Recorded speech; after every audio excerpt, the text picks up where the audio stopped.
Breaking news చూస్తున్నాం. తెలంగాణ పశుసంవర్ధక శాఖలో మరో భారీ స్కామ్ వెలుగు చూసింది. గొర్రెల స్కామ్ తరహాలో ఆవుల పంపిణీ స్కామ్ తాజాగా అధికారులు గుర్తించారు. దాదాపు 3 కోట్ల స్కామ్ జరిగినట్లు ఆరోపణలు వినిపిస్తున్నాయి. గొర్రెల స్కామ్ లో 2.10 కోట్లు మోసం జరగగా ఇప్పటికే 4 నిందితులను ఏసీబీ అరెస్ట్ చేసింది. ఇక ఆవుల పంపిణీలోనూ భారీగా అవకతవకలు జరిగినట్లుగా గుర్తించారు.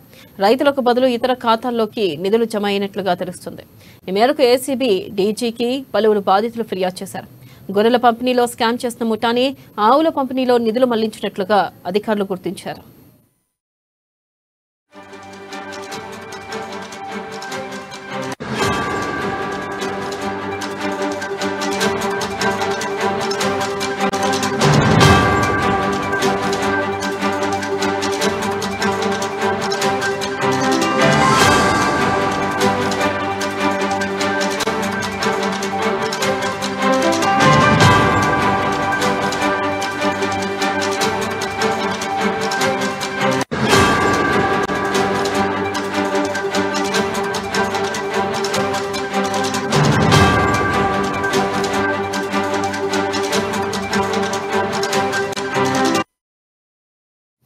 బ్రేకింగ్ న్యూస్ చూస్తున్నాం. తెలంగాణ పశుసంవర్ధక శాఖలో మరో భారీ స్కామ్ వెలుగు చూసింది. గొర్రెల స్కామ్ తరహాలో ఆవుల పంపిణీ స్కామ్ తాజాగా అధికారులు గుర్తించారు. దాదాపు 3 కోట్ల స్కామ్ జరిగినట్లు ఆరోపణలు వినిపిస్తున్నాయి. గొర్రెల స్కామ్ లో 2.10 కోట్లు మోసం జరగగా ఇప్పటికే 4 నిందితులను ఏసీబీ అరెస్ట్ చేసింది. ఇక ఆవుల పంపిణీలోనూ భారీగా అవకతవకలు జరిగినట్లుగా గుర్తించారు. రైతులకు బదులు ఇతర ఖాతాల్లోకి నిధులు జమైనట్లు తెలుస్తుంది. ఈ మేరకు ఏసీబీ డీజీకి పలువురు బాధితులు ఫిర్యాదు చేశారు. గొర్రెల పంపిణీలో స్కామ్ చేసిన ముఠాని ఆవుల పంపిణీలో నిధులు మళ్లించినట్లు అధికారులు గుర్తించారు. దీనిపై మరింత సమాచారాన్ని మా ప్రతినిధి రాంబాబు అందిస్తారు. రాంబాబు, గొర్రెల పంపిణీ తరహాలోనే ఆవుల పంపిణీలో కూడా స్కామ్ జరిగినట్లు తెలుస్తుంది. అయితే ఎంత మేరకు స్కామ్ జరిగింది, దీనిపై ఉన్న అప్డేట్స్ ఏంటి?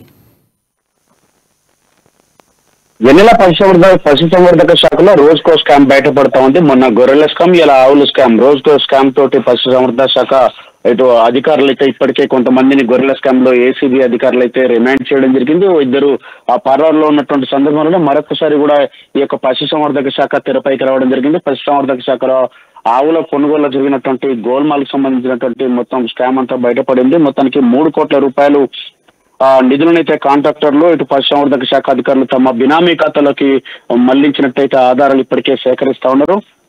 మొత్తం 8.5 కోట్ల రూపాయలు విడుదల చేసినటువంటి గవర్నమెంట్ ఈ 8.5 కోట్ల రూపాయల్లో 4 కోట్ల మాత్రమే ఇటు ఎవరైతే వ్యాపారులకు 4 కోట్లు మాత్రమే చెల్లించి, ఆవులు అమ్మినటువంటి వ్యాపారులు ఉన్నారో వాళ్ళకి 4 కోట్లు మాత్రమే చెల్లించి మిగతా 4.5 కోట్లు మాత్రం ఇది వాళ్ళ పేరు మీద అంటే బినామీలకు మళ్లించినటువంటి నేపథ్యంలో దాన్ని ప్రశ్నించిన వెంటనే 1 కోటి రూపాయలు తిరిగి ఇచ్చినటువంటి పరిస్థితి ఉంది. ఆ తర్వాత మిగతా 3 కోట్లు ఇవ్వకపోవడంతో ఈ యొక్క ఏసీబీ అధికారులను ఈ గొర్రెల ఆవుల అమ్మకందారులతో కలవడం జరిగింది. దీంతో ఇటు మొత్తానికి 3 కోట్ల రూపాయల వరకు ఇటు తమ బినామీ ఖాతాల్లో ఉన్నటువంటి మంది తమకు ఇప్పించాలని చెప్పి వాళ్ళ కరోనా తోటి మొత్తం కూపీ లాగితే మొత్తం 3 కోట్ల రూపాయల వరకు అయితే అధికారులు గుర్తించారు. దానికి సంబంధించినటువంటి విచారణ అయితే ఇప్పుడు కొనసాగుతా ఉన్నది. దానికి సంబంధించి ఎవరెవరైతే నిందితులు ఉన్నారో లేకపోతే దీంట్లో పాత్రదారులు సూత్రధారులు ఎవరెవరు ఉన్నారో దానిపైన ఇటు అధికారులు గుర్తించేటువంటి ప్రయత్నంలో ఉన్నారు. తర్వాత దీనిపైన ఎవరెవరైతే దీనిలో ఉన్నారో వాళ్ళందరి పైన కానీ చట్టపరమైన చర్యలు తీసుకునేందుకైతే ఏర్పాట్లు చేస్తా ఉన్నారు. మొత్తానికైతే ఇటు